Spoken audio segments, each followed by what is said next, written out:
And a very good, happy Sunday morning. I hope everybody has a great Sunday. Hope you had a great Saturday.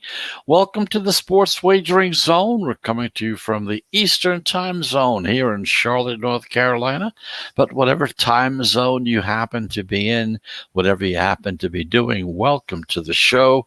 We have a lot to talk about today. Of course, a little few comments about the Preakness yesterday. We're going to talk about baseball. We have three games that we're going to be looking at as far as line movement and which direction the pros are going.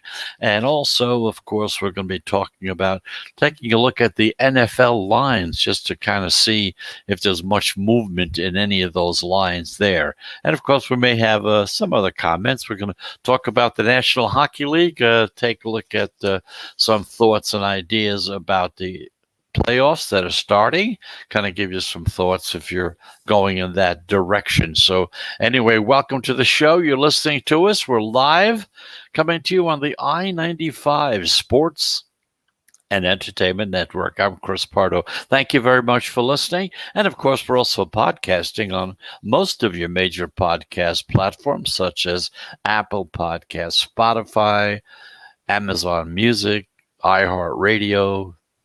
So, well, we're all over the place. Not hard to find us if you're looking for us. No problem there. So anyway, thanks again for listening.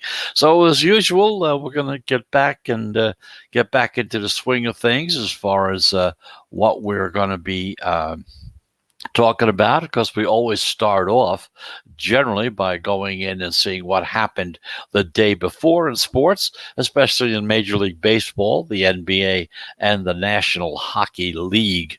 So to give you an idea, in the National Hockey League, the Capitals beat the Bruins in overtime yesterday, 3-2. Stanley Cup playoff opener for that team. The Capitals closed as a plus 110 home underdog, and they stayed the under in the betting at 5.5 goals. 5.5 was the number. 3 and 2 obviously equals 5, so it's in the under situation. So the first game out of the playoff situation, where all season long the favorites have really been dominating. If you're betting favorites, betting hockey this season, you probably did very, very well. But the first game out of the box, the underdogs finally raised their little heads and said, take the Capitals plus 110 on the money line. So the dogs start the playoffs 1-0, with the unders also being 1-0. Now, in a regular season game played earlier, the Canucks had a plus 165, upset the Oilers 4-1, and that stayed under the betting total of 6. The unders improved their slim regular season lead to 419 to 408, which is 50.7%. Now, the first period stayed under, and those improved to 50.9%. So that's how the NHL started out yesterday. The first game on tap, you had the Capitals against the Bruins, and of course the underdog Capitals came through yesterday. Meanwhile, over in the NBA, the favorites went 5-1 straight up, and they went 4-2 against the spread. You had one upset by the Celtics. They were 5-point dogs against the Timberwolves. Plus the Pacers, they were 8.5-point dogs against the Lakers. I know they lost that game, but like we always say, it's not who wins or loses, it's who covers. And they did cover in that game, even though they lost to the Lakers. The favorites still lead, however, in the NBA, 51% on the season so far. The over-unders, they split 3-3 yesterday. The overs still lead at 50.3%. Meanwhile, in Major League Baseball, the favorites, they went 8-7, with the biggest upset by the Royals at a plus 174 against the White Sox. The favorites are now 319 and 260 straight up, but still, with those numbers, they're at 55.1%. The overs went 9-5-1.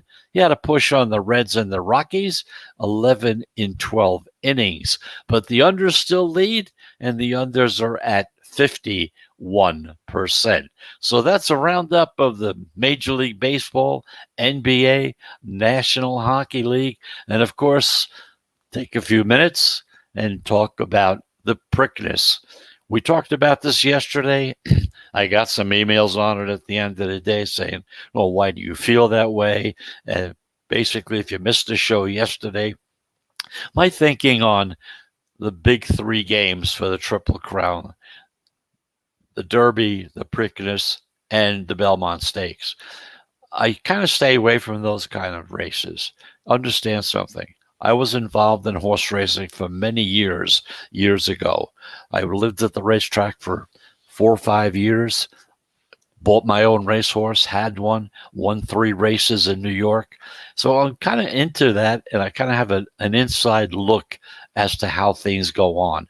And the one thing I found out was for certain, when you get races like the Derby, the Preakness, and the Belmont Stakes, you got the best horses, genetically speaking, that are going to be racing in those games. So there really aren't any true favorites as far as anyone really having that much of an advantage over any other horse as far as genetics is concerned. And of course, there are only 3-year-olds. They really haven't had too many races to kind of take a look at to see how they've been doing over the past year or two. Okay. So you got to look at it from that perspective. So if you throw all that into the mess, it's almost impossible to pick the top horses. You know, I look at all the so-called experts who pick racing. None of them had the winner yesterday, 11-1. If you had it, I don't know how you thought about it. Maybe you like the number of the post position or whatever it is about it that you like. But good luck to you. I'm glad you had it. Me personally, I stay away from it. If I'm going to bet racing, there are enough races out there to bet that I don't have to worry about it. So that's the story. That's my thinking on the Preakness yesterday. So throat's getting a little raspy here. So why don't we take a quick break right now? And we'll be back into the sports wagering zone right after this most important message in 1 minute.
And welcome back. You're back in the sports wagering zone. I want to apologize. Having some throat problems this morning, a little dryness or whatever it is that's going on. Maybe I'm going to be catching a cold soon, but we'll try to make it through. So if I get a little raspy somewhere during some of the commentary, understand I'm doing my best to try to make it all work out. So we're talking about baseball. Got 3 games on tap for today that we're going to take a closer look at to see how the pros are betting. We're looking at the Phillies in Toronto, the Cubs against the Tigers, and Washington against Arizona. Meanwhile, one trend that we've seen so far this season is the great performance of unders on Sunday. Unders on Sunday. That's what today is. On the last day of the week, the unders are at 58.2%. Okay. Now, this may not seem that impressive, but on the other 6 days of the week, The under is not even at 50%. It's at 49.8%. Now, what does this mean? Well, it could mean that the Sunday unders are cashing in at an 8.4% higher clip than the rest of the week. And a logical explanation is that it's a getaway day. That factor has to be factored in. Teams are wrapping up their weekend series. They're looking to move on, so they're going on. Maybe they aren't as invested as far as how many runs they want to score. Or maybe the fact that almost every Sunday game is played during the day. Maybe that has something to do with it as well. Or maybe it's the quick day game turnaround after a Saturday night game. Either way, this is an edge, something to keep in mind when you consider playing totals today on Sunday. So keep that in mind. Right now, as of going into today, the unders on Sunday are 58.2%. Okay, thank you very much. That's the whole story. But the best under systems this season for all 7 days include taking the under with a total of 8.5 or higher. Okay, the best under system so far. That's all 7 days. If you're betting every day, take the under with the total at 8.5 or higher. They're at 55% so far. And the interleague unders are at 58%. Now, also inflated unders, taking the under when the total rises at least half a run, have gone to 61%. That's looking at the unders, and if they seem inflated, because what's happening is that the total goes up a half a point or more, okay, half a run or more in baseball, actually, they're at 61%. So that's something to kind of think about if you're betting the over-unders on baseball. Now, again, we're mostly contrarians here, but the whole idea of giving you these tips and ideas and thoughts is that we know that not everybody believes in the contrarian philosophy that we kind of believe in here. But that's why we not only tell you about betting on dogs, but we also tell you about how the pros are betting. And they, even though they lean more to underdogs most of the season, they do pick favorites whenever they see an opportunity presents itself. So for you people, you guys out there that like betting by doing stats and things of that nature, and you want to see where you have an in, where you have an edge. These are the type of things we try to tell you to help you get along in becoming a better handicapper. When it comes down to us contrarians, if it's a favorite, unless it's sometimes it starts out as an underdog, and it might be say a minus, it could be a +1 or a pick 'em. Let's look at it that way. And once the money starts coming in, then it flips the other way to a -1 or whatever. It's still a dog when it started out. So that's how we look at it from that perspective. So let's look in the meantime, take a look at the 3 games that are getting some notable action from the pros as far as those games for today are concerned. At 1 o'clock, you got the Philadelphia Phillies, 21-19, playing the Toronto Blue Jays, who are 21-17. Now, this is an interleague game. They have split the first 2 games. It's a 3-game series that ends today.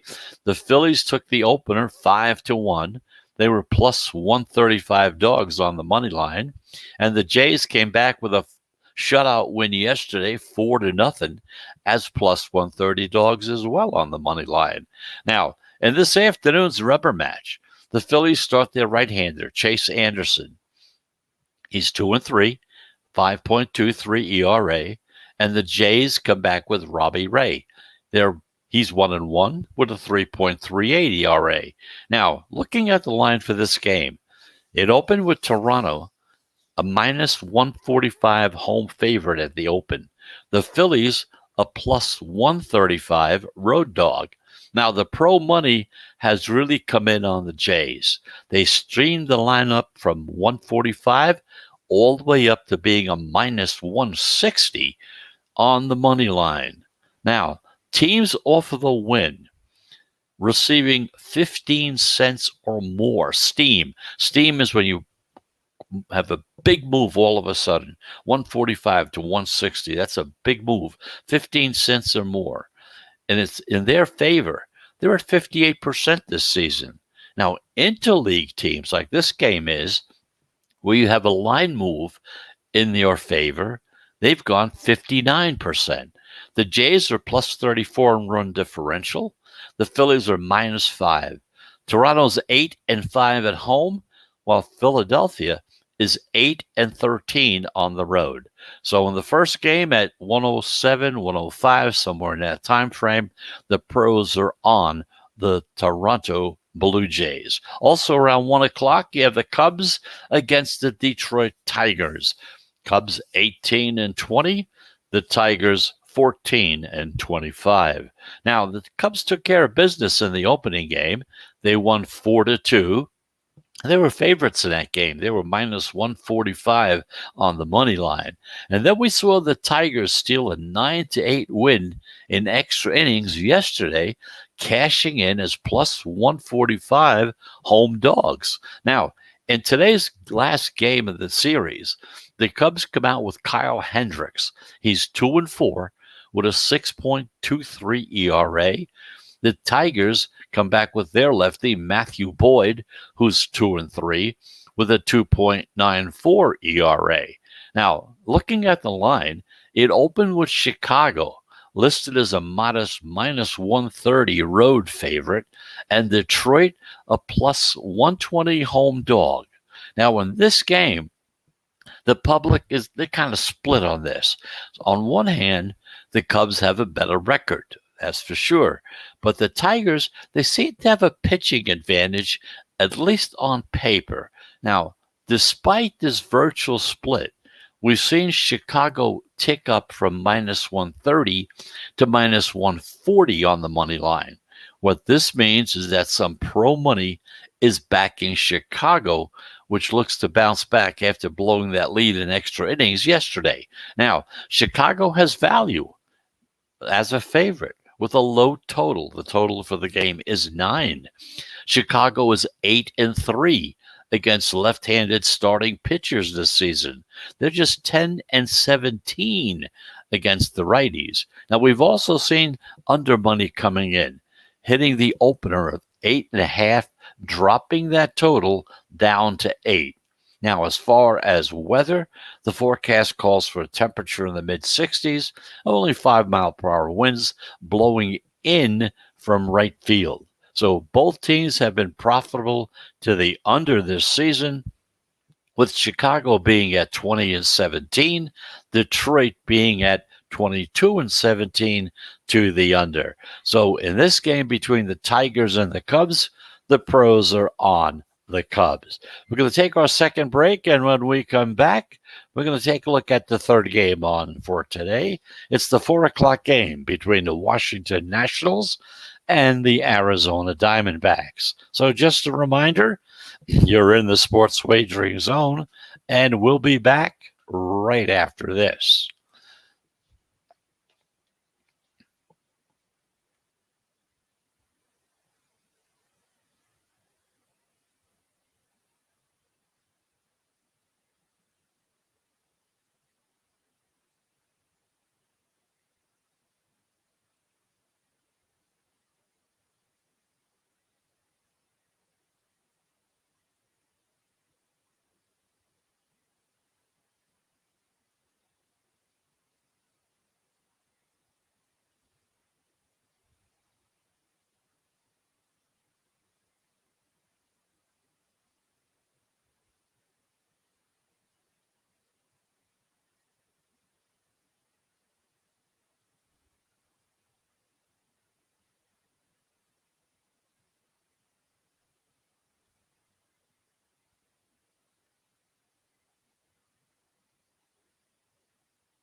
And welcome back. You're back in the sports wagering zone.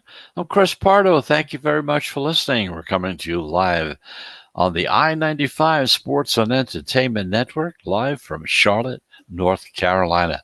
Looking at 3 baseball games on tap for today and in which direction the pro money is going. At 1 o'clock, we look at the Phillies and the Blue Jays. Pros on the Blue Jays. Cubs against the Tigers. The pros are on the Cubs in that game.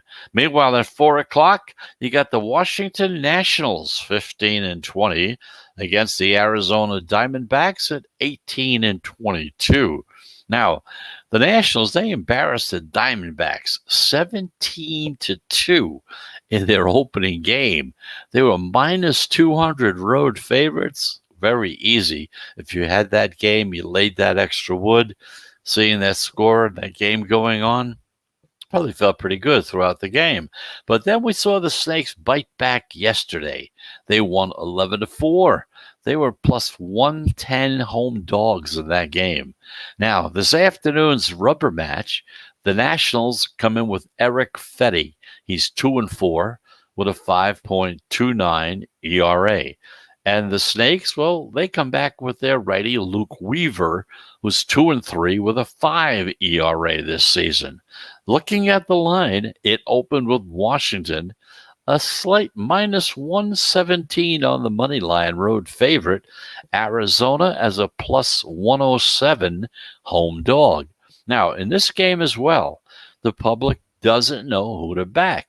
Yet we've seen Washington kind of drop down from being a minus 117 to a minus 108 on the money line. What this indicates is that the pro money is on Arizona. They're backing the home team off of a win. Okay? Essentially, we're looking at a virtual pick-em in this game. But after opening with Washington as the clear favorite as well. Now, Arizona has value as a dog off of a win and a dog with a high total. The total in this game, 9.5. More expected runs scored leads to more variance and upset opportunities galore. The total, like I said, is 9.5. The under, they're juicing up to minus 120. What this means is there is under liability and a possible drop down to 90. Now, if the total is 8.5 or higher, as it is in this point, the under is at 55% for this entire season. So in this particular game, the pros are on the Arizona Diamondbacks. Once again, to recap the 3 games, 1 o'clock, you got the Phillies and the Jays. The pros are on the Jays. 1 o'clock, Chicago Cubs and the Tigers. The pros are on the Cubs. And in this 4 o'clock game with the Nationals and the Diamondbacks, the pros are on the Diamondbacks. So that's the story as far as baseball is concerned. And in case you came in a little late, missed a little comment that we made earlier before we started doing this, is that there's a trend that we've seen that's been happening so far this season as far as the unders are concerned. If you bet over unders, especially on Sunday, because on Sunday, the unders are at 58.2%. Now, that may not seem too big to you, but on the other 6 days of the week, the unders are just a little under 50%. This means that the Sunday unders are cashing in at 8.4% higher than the rest of the week. We went through things why it may be. Some of them may be true, some of them may be not. You know, it's Sunday, it's the last game. That's when they're making their plans to go to the next city. They're not as interested in scoring as many runs. They're kind of taking it a little easier that day. Maybe they had a Saturday night game and now they're playing a Sunday day game. Okay, so that's the story there. Just kind of let you know in case you happen to miss it and you are an over-under better as well. So that's the story with baseball right now. Let's take a quick look at the lines as far as the NFL is concerned. Want to take a look at them. I know you can look them up. It's not that difficult, so I'm not going to spend too much time on it. Just looking for some places where there might be some movement in the situation. Just kind of give you an idea. Whereas the Cowboys and the Buccaneers, there's no movement there. They're still at 6.5.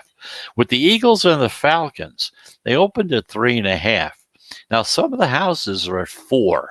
So you're seeing some movement in that direction. And of course, it's the Falcons that are being favored. In the Steelers Buffalo game, 6.5, that's still in the same area. Minnesota Vikings, Cincinnati Bengals, 3, -3, +3, 3.5, still the same. 7.5 with the Lions in San Francisco. Things don't seem to do much of a change here. Seattle Seahawks and the Colts, some movement there. Movement going towards the Colts, going from 2.5 to 3-point favorites, although they did open as a 1.5-point favorite. Okay, 1.5. So you're looking up to 3 as far as the Colts are concerned, going in that direction. The Chargers and Washington, not much change there. 1.5 to 1. Jets and Panthers, you're still at 4, 4.5, all over the place. The Jacksonville Jaguars and the Houston Texans going 2.5 up to 3 in favor of the Jaguars. The Browns in Kansas City, they're still at 6, 6.5 at some of the houses as well. The Dolphins and the Pats, they're still around 2, 2.5. Packers and Saints, if you have a house that's taking it, they're at 3 to 2.5, depending on the house. And like I said, some of them are not even taking that bet. They're off the board once again because they're not sure what's going to be happening with Mr. Rodgers. Meanwhile, the Broncos and the Giants moving down to almost a pick 'em at some of the houses, whereas the Giants started out as a 1-point underdog in that game.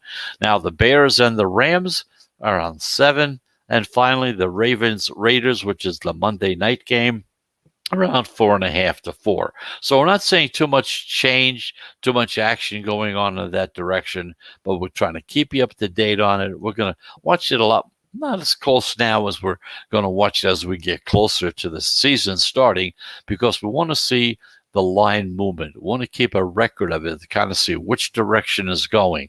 Because once you determine that, you'll find out in which direction the pro money is starting to lean.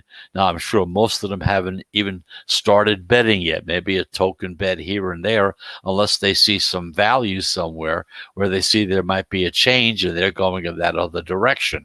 But as we get closer and closer to the September play date to get started, you're going to see some movement in some of these games. We'll keep an eye on them, let you know what it is right up until the first game on Thursday. So that's the story with the NFL.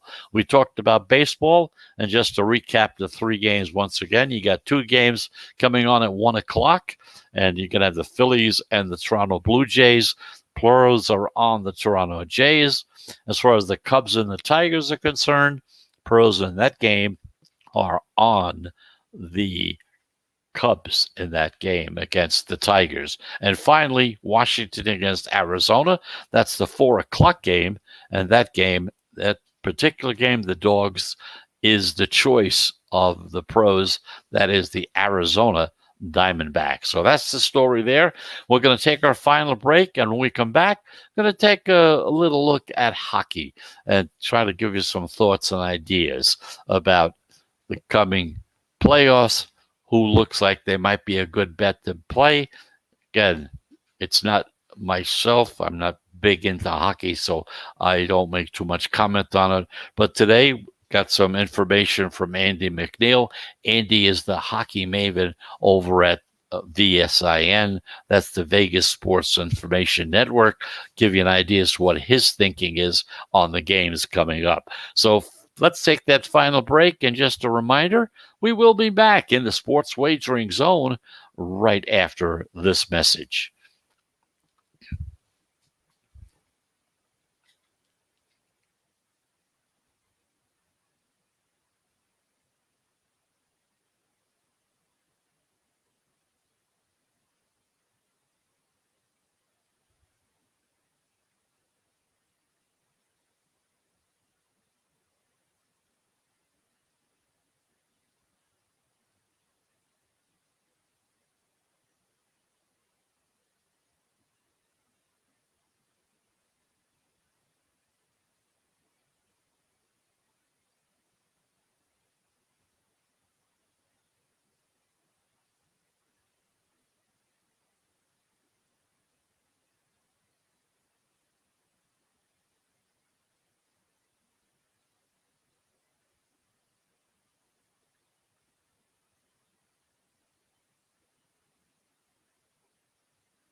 And welcome back. You're back in the sports wagering zone.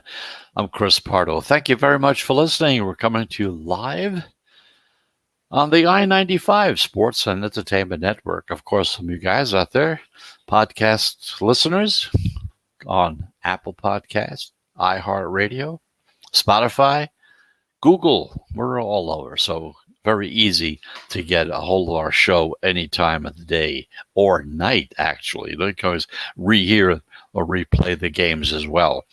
And before we go on to the hockey situation, I just forgot to mention some other things about the baseball and the little method system, whatever you want to call it, that we've been using, just to give you an idea as to how well or how bad it's been doing so far this season. So far, yesterday we had 3 plays. We had the Cubs against the Tigers. Had the Cubs, and that game was a loser. The Giants against the Pirates. We had the Pirates. They won that game. And of course, in the Indians-Seattle game, we had Seattle, and that was a winner. So we had 3 plays yesterday, 2 winners, 1 loser. The day before that, we had 3 plays, 2 winners, 1 loser. The day before that, we had 2 losers and 1 winner. But before that, we had 2 winners and 1 loser. So just kind of give you an idea as to how the system has been operating from day to day. Just to give you an idea, over the entire season, and we started doing this right from the first day, there's only been 3 days out of the 45, 46 days that have come through so far where we have actually had a losing day. All the other days were either winning days or they were close to winning or losing. So sometimes we were like 1-1 or maybe 2-1 or 1-2, not totally, but there were 3 days, only 3 days, where all 3 selections didn't win. And that's very, very great. So to give you an idea, altogether, we've had 122 plays. We had 68 winners, 53 losers. That brings you up to 55.7%. 55.7%. Not a bad way to kind of follow it. Yeah, we just tell you about it, make it available to you so that you know about it. We leave it up to you as to decide what it is you want to do. And also want to take a minute to talk about the upcoming situation with the newsletter. Yeah, that's something we're working on, hoping to get it all put together. We talk about it during the week.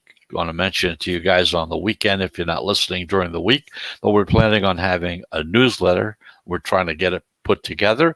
Of course, the most important factor of it is if there are enough people out there that are interested in getting the newsletter. It'll contain primarily the early odds. In other words, by 9 o'clock Eastern time, you'll get an email telling you, for instance, in baseball, what the pros are picking, the 3 games, instead of waiting until 12 o'clock, because maybe you're putting your homework together for games you want to bet. So maybe those are 3 games you don't even want to bet, but once you hear about them, you might start thinking about it. So it's going to be things like that. There's also a bunch of statistics that we just can't go over on the air, because if we started telling you about them, you'll fall asleep in 5 or 10 minutes. And if you don't, you kind of have to pay more attention, I'm sure that within a day or two, those stats will probably be out of your head. You won't have an idea as to what even we're talking about. So it's a good idea to have it unwritten. You have it in an email, you file it away, and you can refer to it anytime during the season. For instance, like in baseball, we talked about betting the pitchers that are due for that day, called action against listed pitcher. If you bet action, that means no matter what pitcher is going to be pitching, you have that game at those numbers. Okay. Now, if for some reason a pitcher doesn't play because he got an injury or something of that nature, what will happen is if you go on the listed pitcher, you can then drop out of that particular bet because that's not the pitcher that you wanted to start. So that's something we talked about. Maybe you forget about it. You go in a couple of weeks later, you're betting a couple of baseball games, and you don't recall that. It doesn't come to your mind. So meanwhile, as you have an email, it's filed away, It's there for you to take a look at. You can kind of bring yourself up to date with some of the tips and ideas that we've come up with and kind of take it from there. So if you're interested, very simple. Just send us an email. Send it to the Sports Wagering Zone at gmail.com. That's the Sports Wagering Zone gmail.com. So you don't have to be a whole letter about it. Just say, yes, I'm interested, and then we'll get back to you at a later date. Now, let's take a look at hockey. And like I said, these are the, if you didn't see the column, it's from Andy McNeil. He's with the Vegas Sports Information Network. So I'm just going to read from his column to give you an idea as to what his thoughts are as far as the hockey playoffs are concerned. The Florida Panthers against the Tampa Bay Lightning. He says that of all the teams in the playoffs, the Lightning might have the biggest range of possibilities. They're still on top as top 10 team in just about every statistical category so far this season, but there was definitely something missing with the team. And Nikita Kucherov didn't play a single regular season game, and Steven Stamkos played just 38. So both players are now scheduled to come back to the lineup just in time for the series opener against the Panthers. So it's going to be a whole different look as far as the Lightning are concerned, which Florida hasn't seen so far this season. So the big question, in his opinion, is whether Tampa Bay will be able to hit the ground running after not really playing all that well coming down to the stretch. Now, coming in with those two players at that caliber and coming into the lineup surely is going to help their chances. But this is not particularly a good matchup for the Lightning. Florida finished the season 5-3 straight up against the Lightning, and Tampa Bay owned approximately 45% of the expected goals and 46% of the shot attempts. The Panthers were a very good hockey team. Panthers coach Joel Conneville, however, is doing the Lightning a favor by starting goaltender Sergei Bobrovsky in Game 1 over Chris Drager. Bobrovsky posted a .906 save percentage, while Dredger finished with a .927 mark. Now, if Bobrovsky is indeed going to be the starter for the Panthers for this entire series, the Lightning's chances of winning increase significantly. The current series odds at DraftKings is at -152, which means that the Lightning will win about 60% of the time. That number makes sense with Dreiger in goal, but it doesn't with Bobrovsky manning the crease. Bet the Lightning to win this series. Meanwhile, the Vegas Golden Knights against the Minnesota Wild. The bettors really shouldn't question which is the better team in this particular matchup. The Golden Knights are an elite team, both offensively and defensively, and of course the Wild are not. The Golden Knights are a top 5 team in categories such as goal, shot attempts, expected goal differentials, according to Evolving Hockey. The Wild finished with the 11th best expected goal differential, but rarely held any kind of territorial advantage throughout the time. There's a clear matchup advantage here. However, with the Wild winning 5 out of 8 regular season games, they also own approximately 52% of the expected goals. Now, at BetMGM in New Jersey, the Golden Knights are rightfully listed as the series favorite, though their -238 price tag is a little higher than the projected series price of -150. Now, the Wild's overall body of work really pales in comparison to that of the Golden Knights, but their chance of winning the series is closer to 40%, which translates to odds of +150 at the money line. At +200, there appears to be a whole lot of value betting the Wild to win the series far more often than their implied chance of roughly 33% that would show. So be aware that though there's value on the Wild, there's still a long shot to win the entire series. So again, that's the article that was written by Andy McNeil. He's the the real hockey maven over at Vegas Sports Information Network. They're up there, and he knows what he's talking about. If you're betting hockey, you should really kind of think about what he's saying. And like I say, I don't put my input into it because I don't watch hockey that closely. I have enough time with football and baseball and basketball, college basketball, all those other things that take up most of my time. So hockey is just one of those things I kind of defer to the guys who do it as a full-time basis. That's the best way to look at it. So that's the story there. And once again, just to recap the 3 games that we're looking at in baseball for tonight, this afternoon. You have 2 games this afternoon at 1 o'clock. They should be starting soon. Phillies against Toronto. The pros are on Toronto. The Cubs against the Tigers. The pros are on the Cubs. And the later game, Washington against Arizona. The pros in that game are on the Arizona Diamondbacks. So that's it for today. This is Sunday. I hope you have a pleasant Sunday. I hope the weather wherever you're listening to us is nice for you to go out, spend some time with your family. Watch some hockey if you're a hockey fan. A lot of baseball going on as well. So that's the story there. So I hope you have a very pleasant Sunday. But more than that, if you're going to be betting, I certainly hope you have a profitable Sunday as well. We'll be back again tomorrow on Monday. We're here Monday through Friday, 12 noon Eastern Time. 12 noon Eastern Time, Monday through Friday, 11 a.m. Eastern Time on Saturday and Sunday. So until tomorrow at noon, I'm Chris Pardo. Thank you very much for listening.